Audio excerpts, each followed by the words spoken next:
जलविद्युत निर्मितीसाठी pump storage धाटणीच्या प्रकल्पासाठी महाराष्ट्र शासन आणि NTPC, Welspun new energy, NHPC, renew hydro power, THDC India, Torrent power, Adani green energy या कंपन्यांशी महायुती सरकारने नुकतंच सामंजस्य करार केला।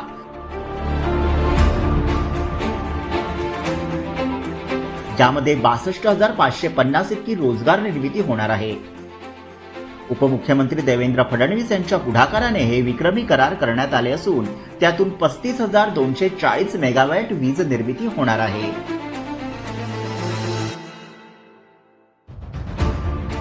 राज्यातील या प्रकल्पांमध्ये सुमारे 1,88,750 कोटी रुपयांची गुंतवणूक, तर राज्यात 2030 पर्यंत 50% वीज निर्मिती ही नैसर्गिक ऊर्जा स्रोतांमधून होणार आहे।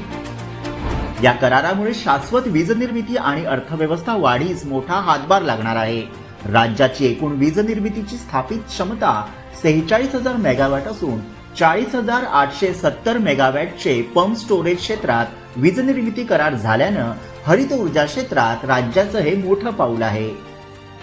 राज्यात सौर ऊर्जा निर्मितीतही लक्षणीय वाढ करण्यात येत आहे।